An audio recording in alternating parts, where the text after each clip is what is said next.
Pakibigay na din to kay, Mikay Gomez. Kay Mikay Gomez to kapitbahay mo. Walang tao dun sa apartment niya eh.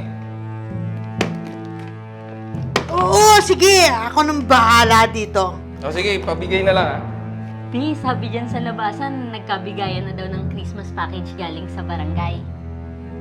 Naibigay ba sa'yo yung akin? Ha?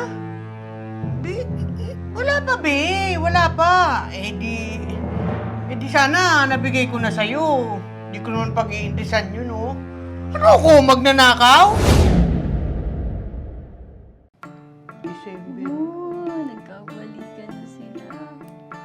Uy, di ba break na yung Katiel? Tignan mo, oh. Nagkabalikan na sila. Naku, Be, wala akong pakialam dyan sa katnyel-katnyel na yan.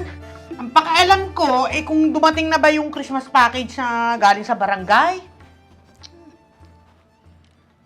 Baka wala pa. Wala pa naman kasing dumadating dito sa akin eh. Antayin mo na lang. Bibigay naman daw yun bago magpasko. Tagal naman nilang mamigay ngayon. Ang sweet naman ito. Kukulitin ko talaga sila.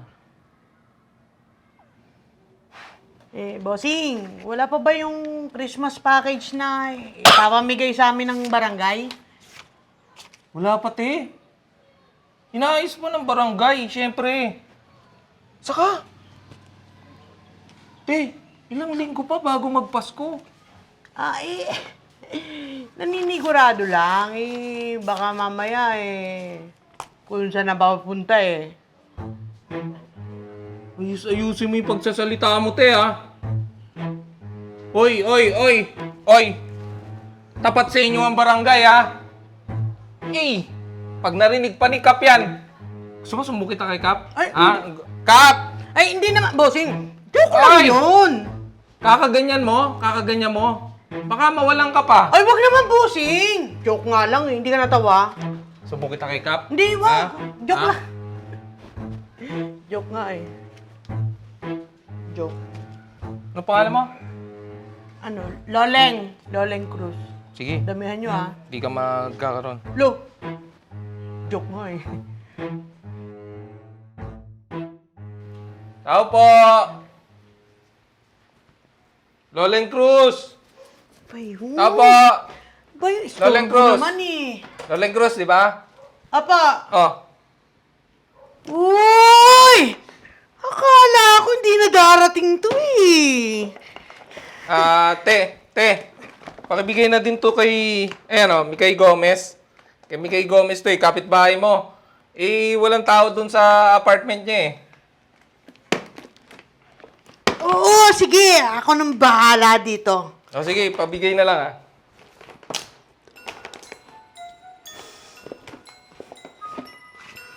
Te, Oh! bigay mo ha. Mamaya, Oo! kurakutin mo yan. Hindi, makakarating to, promise. Bigay mo yan ha. Oo. Pagbintangan pa akong ninenok ko yan. Hindi. Basta, akong bahala dito. Mikay Gomez ha. Salangan sa'yo ha. Duda. Di naman. Ulit.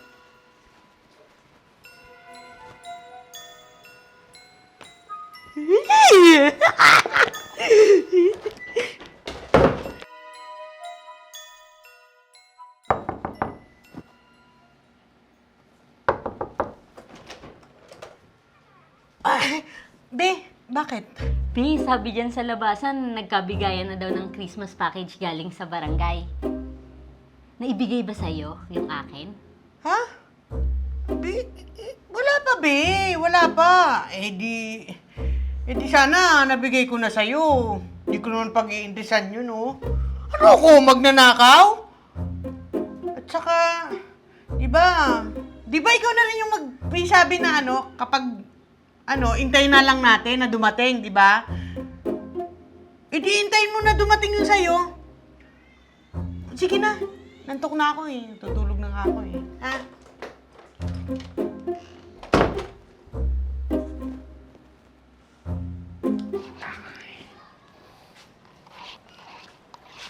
Uy, Mikay. Nung nakaraan, nagpunta kami sa inyo ha. Wala ka doon. Ho?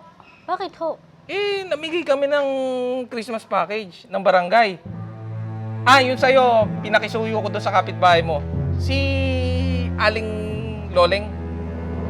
Oh, yun.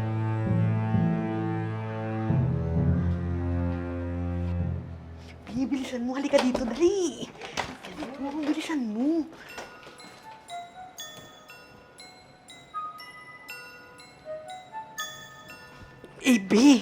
Be, ito na nga. Be, bilhin mo na lang to. Murang-mura ko ibebenta to sa'yo. Bali, 2,500 na lang. O, di ba? Nakamura ka pa. Parang buy one, take one. Di ba yan yung bigay ng barangay? Kada pamilya, isa lang binibigay nila. Bakit dalawa sa'yo? Huwag ka na lang maingay. Itong isang ito, kay Mikay. Tapos, dito dinala. Di, syempre, sa akin na to. O, di ba? Ibig sabihin, sa'yo na yan. At ibig sabihin, masiba ka kasi at magnanakaw. Uy, Be, hindi ako magnanakaw, ah. Napakasinungaling mo naman pala eh. Tinanong kita kung ibinigay na ba ng barangay yung Christmas package. Ang sabi mo, wala pa. Tapos nakuha mo na pala? Be, kasi... Kasi ano? Kasi plano mo na talaga na kunin yung package ko. Tapos, ibibenta mo?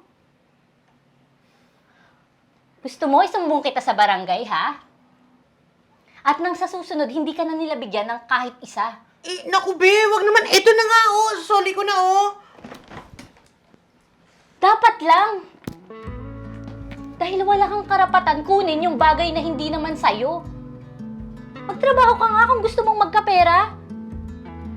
Napakaliit na bagay na lang nito. Kunin mo pa. Lalamang mo pa yung kapwa mo. Sorry, Be.